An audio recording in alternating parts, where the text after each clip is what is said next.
Hello मेरे प्यारे बच्चों, स्वागत है आप सभी का आपके अपने प्यारे से यूट्यूब चैनल इंस्पायर स्टडी पर। जैसा कि आप सभी को पता है, आज हम इस वीडियो में पंचवटी चैप्टर को निपटारा करने वाले हैं। जी हाँ, आपने बिल्कुल सही सुना। पंचवटी नामक जो चैप्टर जो मैथिली शरण गुप्त द्वारा लिखा गया है, इसमें जितने भी पद्यांश हैं, पद्यांश नंबर 1 से लेकर जितने भी रहेंगे, इस वीडियो में सब कुछ कवर होने वाला है। तो मैं पहले क्या करूँगा, पहले पद्यांश को पढ़ूंगा, फिर उसको अर्थ को समझाऊंगा, तब जाके आपको संदर्भ, प्रसंग और व्याख्या दिखाऊंगा। फिर मैं आपको काव्य सौंदर्य भी दिखाऊंगा, ताकि आप अच्छे से अपने नोट्स को कवर कर लें और अपनी तैयारी को 100% प्योर शुद्ध करें। तो चलिए, बिना किसी देरी के आज पंचवटी चैप्टर का निपटारा होने वाला है। बस वीडियो के लास्ट तक बने रहें, एक एक शब्द का मतलब मैं बताऊंगा। वीडियो पसंद आती है तो प्लीज़ लाइक किया करो यार, दोस्तों में ज़्यादा ज़्यादा शेयर किया करो, क्योंकि शेयर करने से ऐसा होता है कभी कभी किसी बच्चे का भला हो जाता है। तो भले होने से किसी का आशीर्वाद ही मिलता है, तो आशीर्वाद मिल लेते रहा करो। तो चलिए शुरुआत करते हैं आज मेरे चैप्टर की। तो पद्यांश नंबर 1 की शुरुआत करते हैं। ये कहा, चारों चंद्र की चंचल किरणें खेल रही हैं जल थल में, स्वच्छ चांदनी बिछी हुई है अमनी और अंबर तल में, पुलक प्रकट करती है धरती हरु तरुण की नोक से, मानो झीम रहे हो तरुण भी मंद पवन के झोंकों से। तो ये इसका क्या हुआ, मैंने पढ़ दिया है। अब पढ़ने के बाद इसका मतलब जानेंगे। तो यह है तारु चंद्र की चंचल। तारु कहते हैं सुंदर, चंद्र माने चंद्रमा की चंचल जो किरणें हैं खेल रही हैं जल थल में, यानी कि इस तरीके से जो खेल रही हैं जल और थल में, यानी कि पृथ्वी पर और जल में खेल रही हैं किसकी, सुंदर चंद्रमा की चंचल किरणें जल और थल में खेल रही हैं। आगे है, स्वच्छ चांदनी बिछी हुई है अमनी और अंबर तल में। स्वच्छ चांदनी यानी कि स्वच्छ चांदनी यानी कि प्रकाश जो है, चंद्रमा का जो प्रकाश है बिछी हुई है, इस प्रकार से बिछी हुई है अमनी और अंबर तल में। अमनी अवनी कहते हैं प्यारे बच्चों धरती या पृथ्वी। अंबर तल कहते हैं आकाश, यानी कि आकाश में तथा पृथ्वी में स्वच्छ चांदनी इस प्रकार से बिछी हुई है, मानो जैसे कोई किसी ने सफ़ेद चादर बिछा दी हो आकाश और धरती पर। आगे देखो, पुलक पुलक प्रकट करती धरती हरित तृणों की नोक से, हरित तृणों की नोक से। यहाँ और कह रहे हैं पुलकट प्रकट करती, पुलक कहते हैं हर्ष यानी कि खुशी, प्रकट कर रही है कौन, धरती, हरे तृणों की नोक से। हरित कहते हैं हरे भरे, तृणों कहते हैं घास को, कि हरी भरी घास की नोक से, कि धरती अपनी प्रसन्नता व हर्ष को हरे घास की तिनकों की नोक के माध्यम से उन्हें हिला हिला कर क्या कर रही है, अब उन्हें प्रकट कर रही है। आगे देखते हैं, मानो झीम रहे हो तरुण भी मंद पवन के झोंकों से। मानो झीम रहे हो मतलब होता है झूम रहे हैं, यानी कि प्रशंसा से खुशी से हिल रहे हैं। तरुण कहते हैं वृक्ष भी मंद पवन के झोंकों से। मंद माने धीमी, पवन माने हवा के झोंकों से। वृक्ष भी मंद मंद पवनों के झोंकों से झूमते हुए प्रतीत हो रहे हैं। वृक्षों को देखकर ऐसा लग रहा है कि वे अपनी प्रसन्नता को प्रकट करते हुए झूम रहे हैं। कहने का मतलब अगर भी ये देखा जाए, कहने का मतलब है कि पंचवटी के रात्रिकालीन सौंदर्य से सारी प्रकृति क्या हो रही है, आनंदित हो रही है। इसका मतलब पूरा ये हुआ। तो चलिए, अब हमने इसको पढ़ लिया है, अब इसकी हम संदर्भ, प्रसंग और व्याख्या को देख लेते हैं, ताकि नोट्स बनाने में कोई भी दिक्कत आपको ना आए। तो चलिए पहले ने देख लेते हैं। तो अब क्या करना है, पहले संदर्भ देखना है। देखिए संदर्भ में क्या लिखना, प्रस्तुत पद्यांश हमारी पाठ्य पुस्तक के, इनके पाठ्य पुस्तक हिंदी के, आप हिंदी भी लिख सकते, हिंदी के काव्य खंड के पंचवटी शीर्षक कविता से उद्भूत है। यह कविता से लिया गया है। यह मैथिली शरण गुप्त द्वारा रचित खंड काव्य पंचवटी से लिया गया। तो आप यहाँ ये भी लिख सकते हैं, यह इसके लेखक कौन है, मैथिली शरण गुप्त जी हैं, बस इतना भी लिख सकते हैं। अब चलिए प्रसंग को देख लेते हैं। प्रसंग में, प्रस्तुत पद में कवि ने चांदनी रात में पंचवटी की प्राकृतिक सुंदरता का सुंदर वर्णन किया है। अब व्याख्या देख लेते हैं। व्याख्या है, गुप्त जी पंचवटी के रात्रिकालीन सौंदर्य का वर्णन करते हुए कहते हैं कि सुंदर चंद्रमा की चंचल किरणें जल और थल के सभी स्थानों पर कीड़ा माने खेल रही हैं या खेलती हुई प्रतीत हो रही हैं। धरती से लेकर आकाश तक चंद्रमा की स्वच्छ चांदनी ऐसी फैली हुई है जैसे धरती और आकाश में कोई सफेद चादर बिछाए हुए है। धरती अपनी प्रसन्नता व हर्ष को हरे घास के तिनकों की नोक के माध्यम से उन्हें हिलाकर प्रकट कर रही है, अर्थात तिनकों की नोक चांदनी में चमकती है और उसी चमक के कारण पृथ्वी की प्रसन्नता व्याकुल व्यक्त हो रही है। वृक्ष भी मंद मंद सुगंधित वायु के झोंकों से झूमते हुए प्रतीत हो रहे हैं। वृक्षों को देखकर ऐसा लगता है कि वे सभी प्रसन्नता को प्रकट करते हुए झूम रहे हैं। कहने का तात्पर्य है कि पंचवटी की रात्रिकालीन सौंदर्य से सारी प्रकृति आनंदित हो रही है। तो इस प्रकार से हमने इसकी व्याख्या देखी। अब चलिए काव्य सौंदर्य भी देख लेते हैं, क्योंकि ये भी मोस्ट इम्पोर्टेंट है एग्जाम के अगर नए पॉइंट ऑफ व्यू से देखा जाए। तो चलिए इसको भी अच्छे से समझ लेते हैं। अगर मैं काव्य सौंदर्य में भाषा की बात करूं तो भाषा साहित्य खड़ी बोली, यानी कि आप खड़ी बोली सीधा सीधा लिख सकते हैं। अगर शैली की बात करें चित्रात्मक है, भावनात्मक है, भावात्मक है। अगर गुण की बात करें तो माधुर्य है, प्रसाद है, रस करे तो रस है आपका श्रृंगार व शांत, सही है। अगर छंद की बात करूं तो छंद है राम मात्र, यानी कि प्रत्येक चरण में 30 मात्राओं वाला टांटक छंद है, आप मात्रिक लिख सकते हैं। शब्द शक्ति का अभिधा व व्यंजन है। आई होप इतनी बात समझ गए होंगे। तेरा पंचवटी की छाया में सुंदर पाण कुटीर बना, उसके सम्मुख शिला पर धीर वीर निर्भीक बना। जाग रहा यह कौन धनुधर, जबकि भुवर भर सोता है। भोगी कुसुम मुझुद योगी का, बना दृष्टिगत होता है। तो ये हमने पढ़ लिया, अब इसको समझते हैं। ये कह रहे हैं पंचवटी की छाया में, यानी कि पंचवटी की जो छाया में है सुंदर, यानी कि अति सुशोभित। पण माने होता पत्ती और कुटीर माने होता है पत्तों की कुटिया, यानी कि कुटिया, पत्तों की कुटिया बना। यानी कि ये कह रहे हैं, गुप्त जी कह रहे हैं कि पंचवटी की छाया में पत्तों की कुटिया बनी हुई है। पंचवटी की छाया में जो एक कुटिया बनी हुई है, किस चीज़ की बनी हुई है? कुटिया पत्तों की बनी हुई है। उसके सम्मुख शिला पर, उसके सम्मुख यानी कि उसके सामने या उस कुटिया के सामने एक स्वच्छ माने स्वच्छ एवं साफ शिला पर, शिला कहते हैं पत्थर की शिला, यानी कि पत्थर की शिला पर धीर भी निर्भीक बना। धीर भी उन्होंने को धैर्यवान, धीर माने होता है प्यारे बच्चों धैर्यवान, और निर्भीक होता है निडर, यानी कि कोई निडर धीर वीर वहाँ पर बैठा हुआ है, यानी कि निर्भीक मनुष्य बैठा हुआ है, वो वीर भी है और बिना डरे हुए भी है, कोई बैठा हुआ है। किसके सम्मुख शिला के, यानी कि पत्थर के सामने कोई धीर वीर पुरुष बैठा हुआ है, सही है। आगे देखिए, जाग रहा है ये कौन धनुधर।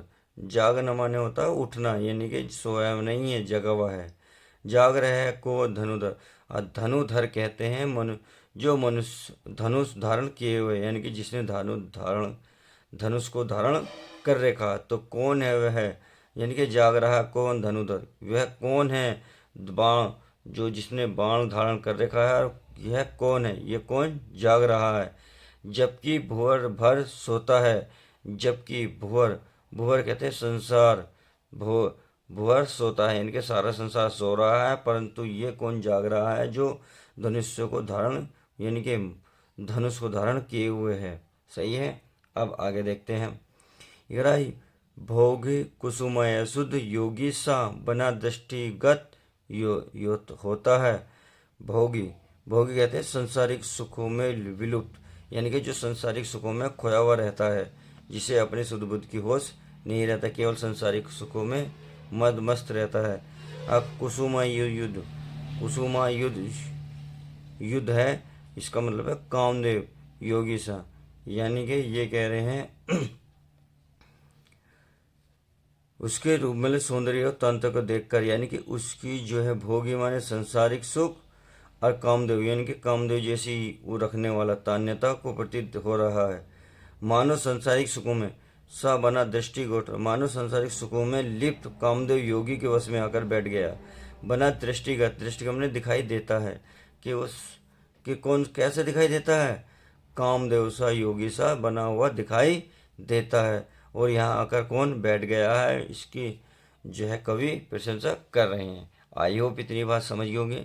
अब चलिए लिखना कैसे है एग्जाम में वो आपको मैं समझा देता हूँ, क्योंकि वो वेरी मोस्ट इम्पोर्टेंट है। पढ़ा तो मैंने दिया, अब इसको लिख के देख लेते हैं। तो चलिए प्यारे बच्चों, पहले संदर्भ देखेंगे, फिर प्रसंग, फिर व्याख्या। तो क्या करना है, पहले आप संदर्भ देख लें। संदर्भ पूर्वता का मतलब होता है पहले, यानी कि पद्यांश नंबर जब 1 में मैंने आपको बताया था वही रहेगा, सही है। अब प्रसंग देख लेते हैं। प्रस्तुत पद्यांश में कवि ने पंचवटी की कुटिया की सुरक्षा करने वाले लक्ष्मण के व्यक्तिगत चरित्र और उसके कर्तव्य निष्ठा का मनमोहक चित्रण किया हुआ है। अब व्याख्या में समझ लीजिए। गुप्त जी कहते हैं कि पंचवटी की छाया में सुंदर पत्तों की कुटिया बनी हुई है। उस कुटिया के सामने एक स्वच्छ सा पत्थर पर शिला पर कोई धैर्यवान वीर और निर्भीक मनुष्य बैठा हुआ है, जिसने अपने हाथों में धनुष धारण किए हुए है। यानी कि ये कह रहे हैं कि कुटिया है, उसके सामने स्वच्छ और साफ पत्थर रखा हुआ है, उस पर जो है एक कोई धैर्यवान पुरुष बैठा हुआ है, जिसने धनुष धारण किए हुए है, यानी कि अपने हाथों में धनुष धारण किए हुए है, सही है। पूरा संसार सो रहा है, जबकि पूरा संसार सो रहा है, परंतु यह कौन धनुधारी वीर व्यक्ति है जो इतनी रात्रि में जाग रहा है।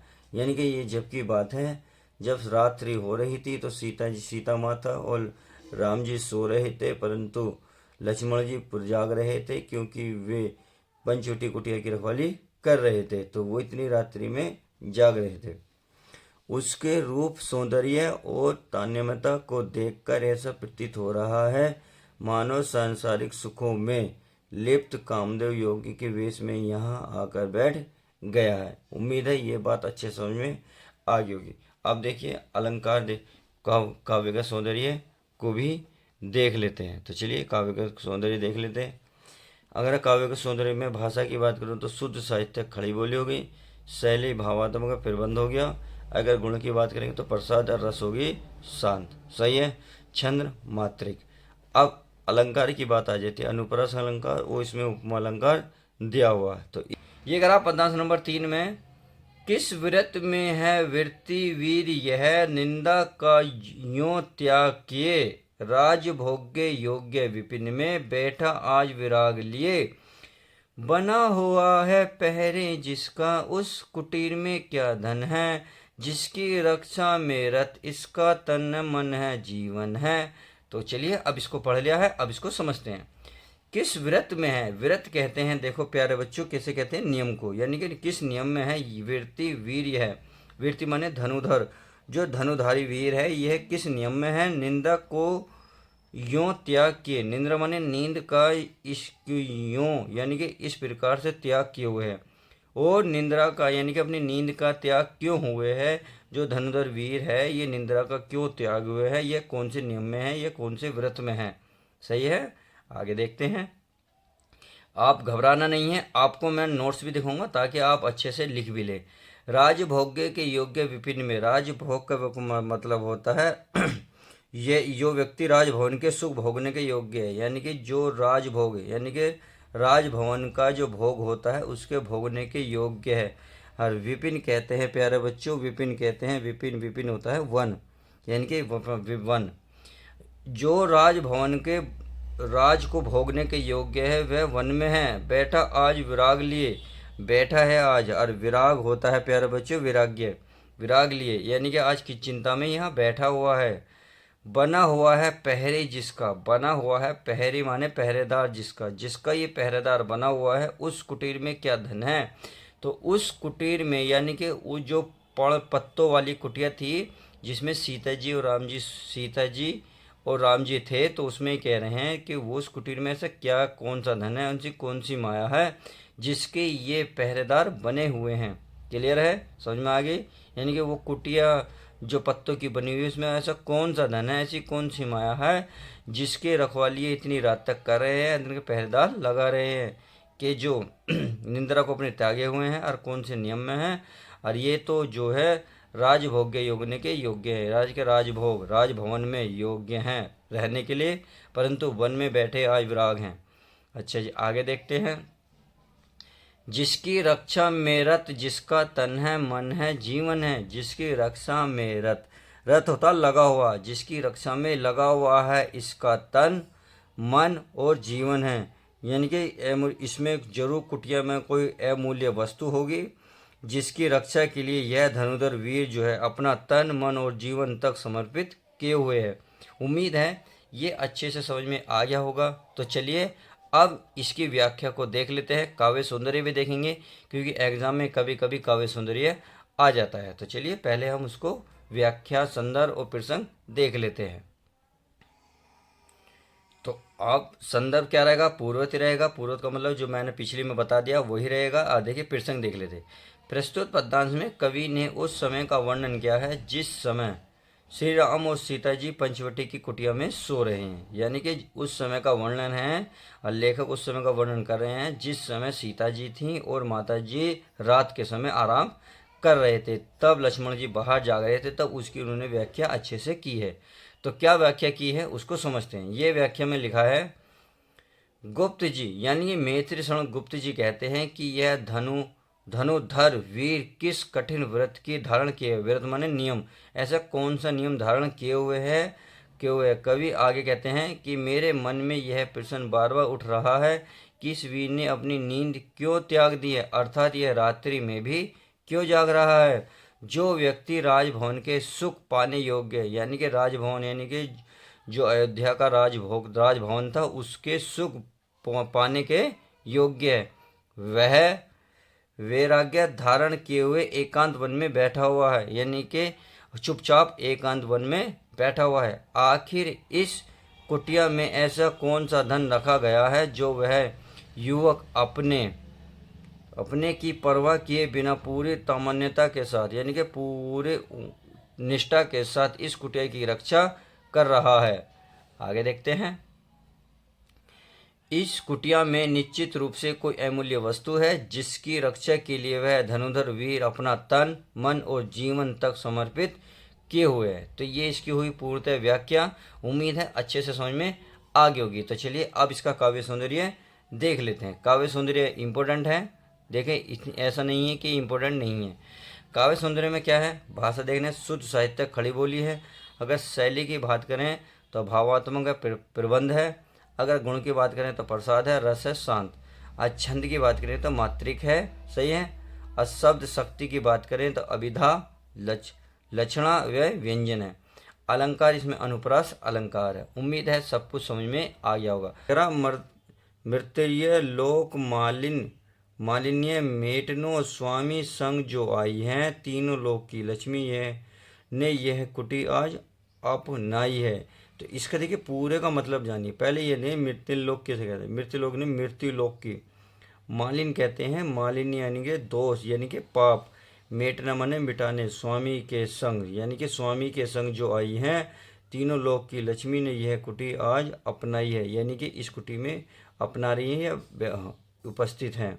तो लक्ष्मी जी, तो इसका मतलब है शरण मैथिली शरण जो गुप्त कह रहे हैं, यानी कि वो कह रहे हैं संसार के दोषों को, यानी कि मृत्यु लोक के दोषों को दूर करने के लिए तीनों लोगों की जो लक्ष्मी जी हैं यानी कि स्वामी जी हैं, या सीता जी के, यहाँ सीता जी की बात हुई है, तो सीता जी अपने स्वामी यानी कि देखिए ना स्वामी के संग यानी कि राम जी के साथ इस पंचवटी प्रदेश में आई हुई हैं। समझ में आ गया?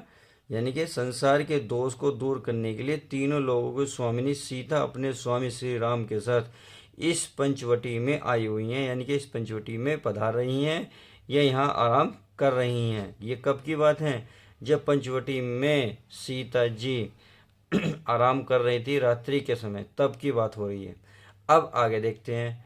वीर वंश की लाज यही है। वीर वंश कहते हैं, वंश की लाज यही है, यानी कि वीरों के जो वंश है उनकी ये लाज है। ये क्या है? ये लाज है, यानी कि इनका आत्म सम्मान है। फिर क्यों वीर न हो पहरी, फिर क्यों न वीर इसका पहरी दें। पहरी माने कहते हैं पहरेदार। फिर क्यों न वीर इनकी पहरा दें। तो अर्थात लक्ष्मण जी जब पहरा दे रहे थे तो उनकी बात कर रही हैं यहाँ पे। तो लक्ष्मण जी क्यों न उनका पहरा दें। आगे देखते हैं।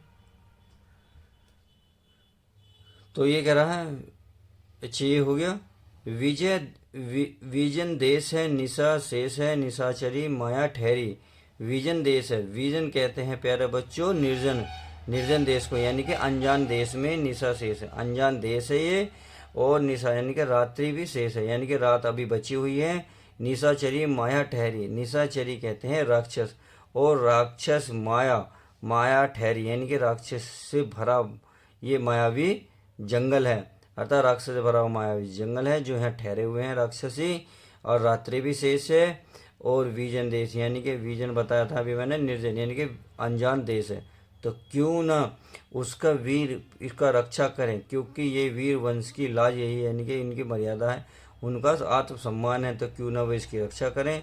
अब क्यों कर रहे हैं, क्योंकि तीनों लोगों की जो तीनों लोगों की जो लक्ष्मी जी हैं सीता जी अपने स्वामी के संग इस कुटीर में पधारी हुई हैं। तो आई होप इतनी बात समझ में आई होगी। तो चलिए, उम्मीद है ये तो समझ में आ गया। अब प्रसंग, संदर्भ और व्याख्या देख लेते हैं ताकि आपको अच्छे से समझ में और भी आ जाए। तो देखिए, संदर्भ आपका पूर्ववर्ती रहेगा। प्रसंग देख लेते हैं। प्रस्तुत पद्यांश में कवि ने उस अनुपम धन की महानता का वर्णन किया है जिसकी रक्षा वीर लक्ष्मण बहुत एग्रता के साथ कर रहे हैं। और व्याख्या में कहते हैं गुप्त जी कहते हैं कि संसार के दोष दूर करने के लिए तीनों लोगों की स्वामिनी सीता अपने स्वामी श्री राम के साथ इस पंचवटी प्रदेश में आई हैं और इस कुटिया में सो रही हैं। वे वीरों के वंश रघुवंश यानी कि रघुवंश की प्रतिष्ठा यानी कि सार्थ सम्मान है। अच्छा, आगे देखते हैं आगे क्या लिखा हुआ है। आगे लिखा हुआ है, यही यदि सीता जी की प्रतिष्ठा में कोई आंच आती है तो रघुकुल की प्रतिष्ठा पर भी चिन्ह लग जाएगा। अर्थात अगर वे पहरा नहीं देंगे और सीता जी पे कुछ बात आती है, कुछ गलत होता है, तो उस पे जो है सीता जी की प्रतिष्ठा पर अगर कोई आंच आ गई तो रघुकुल की जो प्रतिष्ठा है, आत्मसम्मान है, जो रघुकुल की जो रीत है उस पर प्रतिचिन्ह लग जाएगा। इसलिए लक्ष्मण जैसे वीर प्रहरी की यह नियुक्ति की गई है। और यह निर्जन प्रदेश है, निर्जन मैंने बताया था ना, अनजान देश है, यहाँ अभी रात्रि शेष है और चारों ओर मायावी राक्षसों का जाल फैला हुआ है। ऐसे में लक्ष्मण जैसे वीर के अतिरिक्त और कौन प्रहरी के दायित्व को पूरा कर सकता है। अर्थात सीता वीर वंश की मर्यादा है, इसलिए इस कुटीर का प्रहरी अत्यधिक वीर होना चाहिए। आई होप इतनी बात समझ गए होंगे। तो चलिए, आज की वीडियो में बस इतना ही रखते हैं। नहीं सॉरी, अगला भी देखते हैं। अगला पद्यांश नंबर 5 भी देख लेते हैं।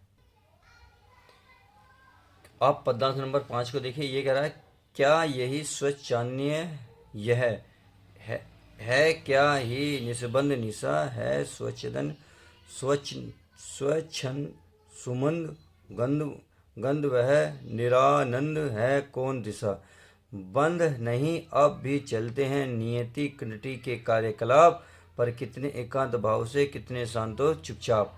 तो चलिए अब इसको समझ लेते हैं। क्या यही स्वच्छ चांदनी, क्या यही स्वच्छ चांदनी? जी हाँ, यही स्वच्छ चांदनी है, क्योंकि पंचवटी में जी कितनी स्वच्छ और चमकीली स्वच्छ चांदनी है। सही है। क्या यही निस्बंध, देखिए निस्बंध कहते हैं सन्नाटे से युक्त, यानी कि जब रात्रि एकांत होती है, जब कुछ भी नहीं शोर शराबा होता तो उसका निस्बंध यानी कि सन्नाटा।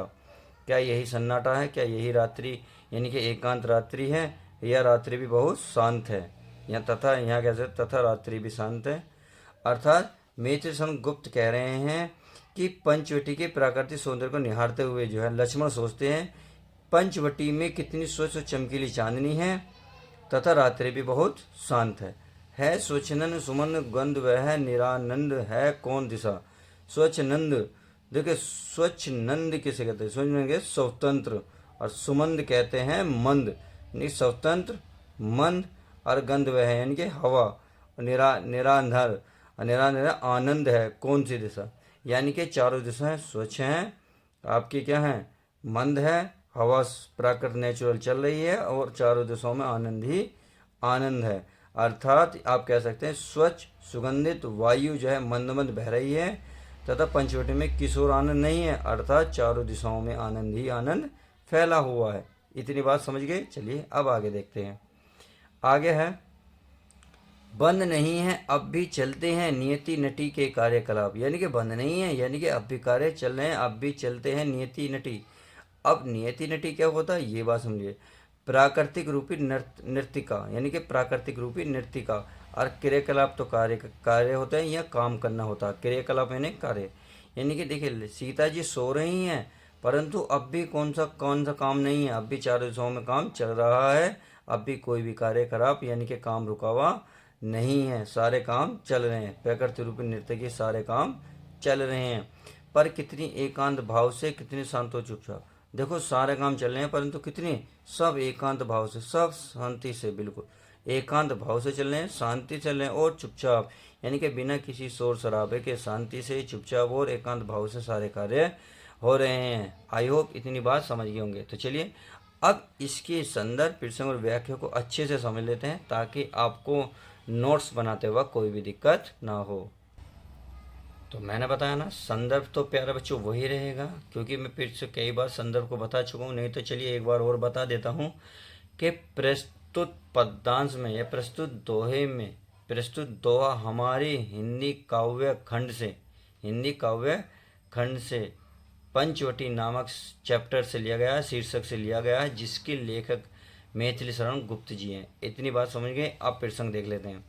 प्रस्तुत पद्यांश में कवि ने प्रकृति के सौंदर्य, शांत स्वभाव और वहाँ चारों ओर बिखरी चांदनी का मनोहारी चित्रण किया है। अब व्याख्या देख लेते हैं। गुप्त जी कहते हैं कि पंचवटी के प्राकृतिक सौंदर्य को निहारते हुए लक्ष्मण सोचते हैं कि पंचवटी में कितनी स्वच्छ और चमकीली चांदनी है, तथा रात्रि भी बहुत शांत है। स्वच्छ सुगंधित वायु मंद मंद बह रही है। पंचवटी में किस और आनंद नहीं, अर्थात इस समय चारों दिशाओं में आनंद ही आनंद व्याप्त है, कोई भी दिशा आनंद रहित नहीं है। इस समय चारों ओर पूर्ण शांति है, सभी लोग सो रहे हैं, फिर भी नियति पूर्विक नीति अपने कार्यकलापों में बहुत ही शांति के भाव से संपन्न हो रही है, और वह अकेले भी अपने दायित्व का निर्वाह कर रही हैं। आयो हे बिखेर देती वसुंधरा मोती, सबके सोने पर रवि बटोर लेता है उनको सदा सवेरा होने पर। ओ विरामदायिनी अपनी संध्या को ले जाता है, शून्य श्याम तनु जिससे उसका नया रूप झलकाता है। तो यहाँ कह रहे हे बिखेर देती है वसुंधरा, वसुंधरा ने पृथ्वी बिखेर देती है मोती, यानी कि मोतियों को पृथ्वी बिखेर देती है। मोती कौन से, ओस वाले मोती की बात करिए। सबके सोने पर, जब वे सारे व्यक्ति सो जाते हैं तब वसुंधरा यानी कि पृथ्वी जो ओस रूपी मोती होती है उन सबको पृथ्वी पर पूरी तरह बिखेर देती है। आगे क्या करा है, रवि बटोर लेता है उनको सदा सवेरा होने पर। रवि माने सूर्य, बटोर माने इकट्ठा करना, लेता है यानी कि रवि इकट्ठा कर लेता है, यानी कि सूर्य जो है सुबह होते ही अपनी किरणों को लेकर उनको इकट्ठा कर लेता है सदा सवेरा होने पर। और सदा सवेरे यानी कि सवेरे सवेरे ही वह क्या करता है, उसको इकट्ठा कर लेता है। कहने का मतलब है जब सूर्य निकलता है तो उससे पहले ओस की जो बूंदें होती हैं उसमें खत्म हो जाती हैं। अर्थात क्या होता है, जब वो सूर्य निकलता है तो उसकी बूंदें स्वतः ही खत्म हो जाती हैं। और सवेरे की जब सवेरे की बात होती है, आगे देखते हैं। और विरामदायिनी अपनी संध्या को ले जाता है, ओ विरामदायिनी अपनी संध्या को ले जाता है। अब कैसे ले जाता है, कहाँ ले जाता है, चलिए इसको पढ़ लेते हैं। ओ विरामदायिनी अपनी संध्या को ले जाता है, यानी कि आप कहते हैं जो शाम के समय यानी कि रात्रि के समय, जो सुबह सुबह सूर्य ने मोती जो इकट्ठे किए हुए थे पूरे दिन से, सूर्य काम करता हुआ शाम को जब संध्या से मिलता है तो उनको वह सारे मोती दे देता था। अर्थात विरामदायिनी का मतलब है यहाँ जो शाम को संध्या विराम करती है उसको यह सौंप देता है कि अब लो आप लो और इसको शाम रात को बखेर देना। तो यही काम प्रक्रिया फिर होती है, फिर पृथ्वी उन मोती को बखेर देती है सबके सोने पर। फिर क्या होता है, फिर रवि फिर उठता है, फिर सुबह सुबह उन सबको इकट्ठा कर लेता है, फिर इकट्ठा करके शाम को संध्या को देता है। यह प्रक्रिया बार बार चलती रहती है। शून्य श्याम तनु जिससे उसका नया रूप झलकता है, मानो अब अपने आराम करने का सुंदर दे रहा है। कहने का मतलब है ऐसा लग रहा है देखो ये ऐसा लग रहा है जैसे संध्या अपने श्यामल तनु यानी कि तनु माने श्यामल तन को मोतियों से सजा लिया हो, जिससे उसका शून्य श्याम तनु से नया रूप झलकता है। शून्य से सजा लिया जिससे उसका नवीन सौंदर्य झलक रहा है, यानी कि नया नया माने नवीन रूप, यानी कि सौंदर्य झलकता है, नया रूप उसका झलकता है। तो उम्मीद है ये अच्छे से समझ में आ गई कि अब लिखित व्याख्या को, प्रसंग को और संदर्भ को देख लेते हैं। तो चलिए प्यारे बच्चों, अब क्या करते हैं, पहले संदर्भ देखेंगे, फिर प्रसंग, फिर व्याख्या। संदर्भ आपका पूर्ववर्ती रहेगा, अर्थात प्रस्तुत पद्यांश हमारी पाठ्य पुस्तक हिंदी के काव्य खंड में संकलित पंचवटी नामक पाठ से लिया गया, जिसके लेखक चंद्र मैत्री शरण गुप्त जी हैं। सही है। अगर प्रसंग की बात करें तो प्रस्तुत पद्यांश में कवि ने पंचवटी के प्राकृतिक सौंदर्य व क्रियाकलापों का चित्रण लक्ष्मण के माध्यम से किया है। अब व्याख्या को देख लेते हैं। व्याख्या क्या करिए, लक्ष्मण पंचवटी में पर्णकुटी के बाहर शिल पर बैठकर प्राकृतिक रूपी नृतक के कार्यकलापों के विषय में सोच रहे हैं कि जब संसार के समस्त प्राणी सो रहे होते हैं, उस समय यह पृथ्वी प्रसन्न होकर छोटे छोटे ओस कणों के रूप में सरित मोतियों का खजाना बिखेर देती है। प्रातः काल होते ही सूर्य अपनी किरण रूपी हाथों से उन मोतियों को समेट लेता है, अर्थात सूर्य की किरणों के ताप के कारण ओस की ये कण सूख जाते हैं। अब आगे देखते हैं। सूर्य इन मोतियों को अपने पास नहीं रखता, बल्कि शाम को थक कर लौटते समय प्रातःकाल समेटे गए ओस की मोतियों का खजाना विश्राम देने वाली संध्या को, यानी कि जो विश्राम देती है, संध्या को सौंपकर अस्त हो जाता है, मानो वह अपने आराम का मूल्य संध्या को दे रहा हो। अब आगे देखते हैं। ऐसा लगता है जैसे संध्या ने अपने श्यामल तन को मोती से सजा लिया हो, जिससे उसका नवीन सौंदर्य झलक रहा है। सही है। अब चलिए काव्य सौंदर्य को देख लेते हैं, जो ये भी इम्पोर्टेंट है। अब देखिए, काव्य का सौंदर्य है। भाषा अगर बात करें तो साहित्य खड़ी बोली हो गई, शैली प्रबंध हो गई, चित्रात्मक है, भावात्मक हो। सही है। अगर गुण की बात करें तो माधुर्य हो गया, रस है, श्रृंगार, छंद है, मात्रिक, शब्द शक्ति का अभिधा या लक्ष्मण या संध्या, व्यंजना। तो आप इनमें से कोई सा भी लिख सकते हैं। अलंकार, अनुप्रास अलंकार और मान्यवकरण अलंकार, यानी कि दो अलंकार है, अनुप्रास अलंकार और मान्यवकरण अलंकार। तो सरल तरल जिन तुहिनी कणों से हस्ती हर्षित होती है। सरल कहते हैं आसान, यानी कि आसान से, तरल माने पानी सा, यानी कि बिल्कुल लिक्विड, तो आसानी सा और पानी सा। जिन तुहिनी कणों, तुहिन कहते हैं, तुहिन माने ओस और कणों माने होता है मतलब बूंदे। तो ओस की बूंदों से हंसती हुई हर्षित होती है। हर्षित माने खुश होती है, प्रसन्न होती है, यानी कि ओस की जो बूंद है सरल है, आसान है, सरल माने आसान है, और तरल माने पतली, यानी कि बहने वाली ओस बूंदे हमारे साथ हंसती हैं, हर्ष और प्रसन्न होती है, यानी कि ओस की बूंदे सरल और तरल हंसती हुई हमारे साथ प्रसन्न होती हैं। चलिए इतना समझ में आ गया। अब आगे घबराने की कोई बात नहीं है, जब मैं आपको नोट्स दिखाऊंगा तो सबको समझ में आ जाएगा। बस अभी इनका मतलब जान लीजिएगा, क्योंकि काव्य में क्या होता है, क्योंकि जो अगर लाइन दी हुई है इसमें कुछ शब्दों को हमने अपने द्वारा ऐड करना होता है, क्योंकि बिना ऐड करे ये समझ में नहीं आती। अब आगे देखिए। अति आत्मीया प्रकृति हमारे साथ उन्हीं से रोती है। अति आत्मीय, अति माने वेदना, दुख के साथ, अगर दुख होता है तो आत्मीय प्रकृति। सही है। आत्मीय, आत्मा ने अपनी प्रकृति हमारे साथ उन्हीं से रोती है, यानी कि जब दुख होता है तो जैसे ओस की कण हमारे साथ हंसती हुई हैं, तो उसी प्रकार प्रकृति हमारे साथ रोती भी है, उन्हीं से रोती है जब वेदना यानी कि दुख होता है। अगला, अनजानी भूलों पर भी वह ऐदिय दंड तो देती है, और अनजाने यानी कि अनजाने में की गई भूल, अनजानी है, अनजाने में अनजान, अज्ञात, जो हमें पता ना हो, और उस भूल पर भी वह अदैर्य दंड देती है। अदैर्य माने दयनीय, वृद्धनीय या निर्दलीय, यानी कि कठोर दंड तो देती है। अनजाने भूलों पर वह हमें असहनीय दंड तो वो देती है। इतनी बात समझ में आ गई। अब आगे, पर बूढ़ों को भी बच्चों सा सदैव भाव से सेती है। पर माने परंतु बूढ़ों को भी, यानी कि बूढ़े जो जवान से बूढ़े हो जाते हैं उन बूढ़ों को भी, वृद्धों को भी बच्चों सा सदैव, बच्चों सा सदैव यानी कि दया युक्त, दया से भाव, दया का भाव से सेती है। यानी कि बच्चों को भी, सॉरी, बूढ़ों को भी बच्चों सा भाव प्रकृति उनके साथ रखती है। आई होप इतनी बात समझ गए होंगे। चलिए अब हम इसका क्या करते हैं, संदर्भ, प्रसंग और व्याख्या को अच्छे से देख लेते हैं। देखिए प्रसंग तो हमारा पूर्ववर्ती रहेगा, जैसे कि आप सभी को पता है। चलिए एक बार मैं जब भी बता देता हूँ। यह पद्यांश हमारे हिंदी काव्य खंड में संकलित पंचवटी नामक शीर्षक से लिया गया है। सही है। अब प्रसंग में देख लेते हैं। संदर्भ तो हो गया, अब प्रसंग। प्रस्तुत पद्यांश में कवि ने रात्रि के शांत वातावरण में कुटिया के प्रहरी बने लक्ष्मण के हृदय में प्रकृति के प्रति उठते विचार प्रवाह को प्रस्तुत किया। यानी कि रात के समय लक्ष्मण के हृदय में जो प्रकृति को लेकर सवाल उठ रहे थे तो उसी का मनोहारी चित्रण यहाँ किया हुआ है। अब व्याख्या देख लेते हैं। चलिए व्याख्या को भी अच्छे से कवर कर लेते हैं।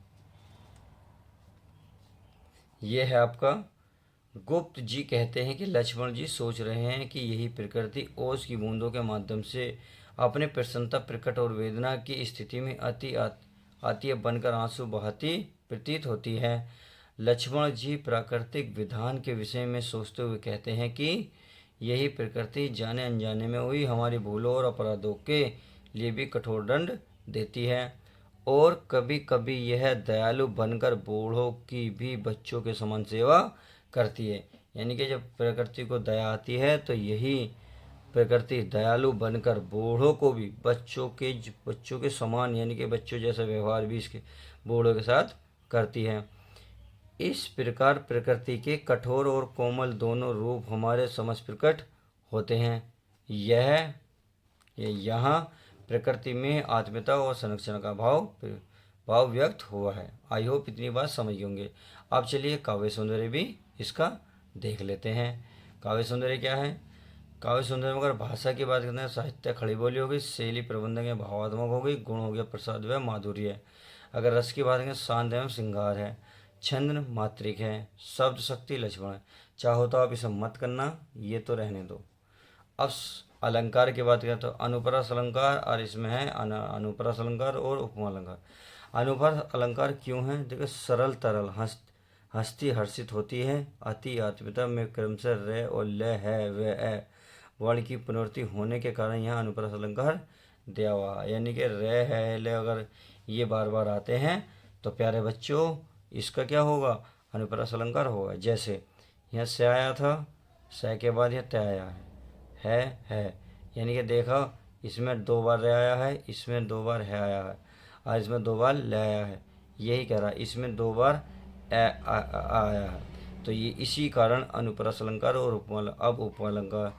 उपमालंकार पर बूढ़ों पर भी बच्चों का से वाचक शब्द तथा सा तथा उपमेय उपमा की तुलना की जा रही है, अतः यहाँ उपमालंकार है। आई होप इस वीडियो में बस इतना ही।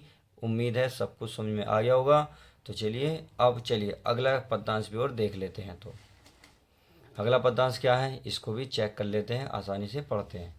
देखिए ये कह रहा है 13 वर्ष व्यतीत हो चुके पर है मानो कल की बात है। यानी कि पंचवटी गुप्त जी कह रहे हैं कि लक्ष्मण जी सोच रहे हैं कि आज वनवास को, यानी कि आज वनवास को जो हमारे 13 साल 13 वर्ष व्यतीत माने बीत चुके हैं, यानी कि गुजर चुके हैं, बीत चुके हैं, पर मानो कल की बात हो। परंतु जो वनवास है मानो ये कल की ही बात है। वन को आते देख हमें जब आत अचेत हुए थे तात। यानी कि वन को आते हुए देखा था जब हमें, किसने? आत्र अचेत हुए थे। आत्र कहते देखिए दुख से, इन्हें दुख में अचेत माने बेहोश, यस बेहोश, जिसे कहते बेहोश हुए थे, तात माने पिता। हमें जब वन में आते हुए देखे थे तो पिताजी हमारे बेहोश हो गए थे, पिताजी हमारे दुख में अचेत हो गए थे, यानी कि बेहोश हो गए थे दुख के साथ। अब वह समय निकट ही है, अब यह समय हमारे पास क्या है? निकट ही है। यानी कि यह समय अब हमारे पास है, नज़दीक है, जल्दी ही समाप्त। जब अवधि पूर्ण होगी वन की, यानी कि जब अवधि माने समय, पूर्ण माने सारा, होगा पूरा, यानी कि समय सारा पूरा हो जाएगा, यानी कि वह समय अब जल्दी है, क्योंकि वन की जो अवधि ही, वन का जो समय था वनवास का, वो खत्म होने वाला है। अब यह समय निकट ही है। किंतु प्राप्ति होगी इस जन को, इससे बढ़कर किस धन की। अर्थात ये कह रहे हैं कि किंतु प्राप्ति होगी, परंतु प्राप्त होगी इस जन को, इस जनता को, इससे बढ़कर किस धन की, इससे बढ़कर क्या धन होगा, इससे बढ़कर क्या धन होगा। यह इस जन को, इस जन का लक्ष्मण को, किंतु प्राप्ति होगी लक्ष्मण को, इससे बढ़कर किस धन की, कि इससे बढ़ के क्या धन, क्योंकि राम जी और सीता जी की उन्होंने सेवा करी, तो इससे बढ़कर उनके लिए क्या धन होगा। आई होप इतनी बात समझ गए होंगे। तो चलिए ये समझ गए होंगे, तो आप क्या समझते हैं, अब संदर्भ प्रसंग को अच्छे से कवर कर लेते हैं। देखिए यह संदर्भ पूर्ववर्ती रहेगा। अब प्रसंग की बात कर लेते हैं। पंचवटी पर पहरा देते हुए लक्ष्मण अपने अतीत का स्मरण कर रहे हैं। इस पद्यांश में इसी का वर्णन किया गया है। सही है। अब इसमें देखते हैं, गुप्त जी कह रहे हैं, मतलब गुप्त जी क्या कह रहे हैं, देखिए कि लक्ष्मण जी सोच रहे हैं कि आज वनवास को 13 वर्ष बीत चुके हैं, फिर भी लग रहा है मानो कल की ही बात हो, जब हम वन के लिए प्रस्थान कर रहे थे। तो पिताश्री कैसे दुखी थे और अचेत हो गए, यानी कि बेहोश हो गए थे।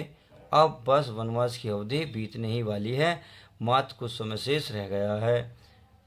जब हम अयोध्या लौट जाएंगे, मुझे इस वनवास की अवधि में श्री राम एवं सीता जी की सेवा का जो सुअवसर प्राप्त हुआ, वह राजभवन के समृद्धि वातावरण में कहाँ से मिलेगा। मैंने बताया ना, लक्ष्मण जी को सुख मिला था किस चीज़ का, राम जी और सीता जी की सेवा का। अब वो यही कह रहे हैं कि जो अवसर मिला था वो कहाँ मिलेगा, यानी कि इससे बढ़कर धन मेरे लिए क्या होगा कि राम जी और सीता जी की सेवा करने का मिला, क्योंकि राजभवन में तो होगा नहीं, क्योंकि वहाँ क्या होते हैं, वे तो भाई नौकर चाकर होते हैं वहाँ पे। तो ये कह रहे हैं कहाँ मिलेगा, अर्थात मुझे माँ भातृ भक्ति रूपी में जो यह सर्वश्रेष्ठ और महान धन यहाँ प्राप्त हो रहा है, अयोध्या में वह दुर्लभ है, क्योंकि इस धन से बढ़कर मेरे लिए कोई और धन नहीं है। तो आई होप आज की वीडियो में समझ, आई होप, तो उम्मीद तो यही है कि आपको सब कुछ समझ में आ गया होगा। तो चलिए मिलते हैं किसी और नेक्स्ट वीडियो के साथ, जब तक के लिए तो good bye, take care, love you guys, अपना ध्यान रखें।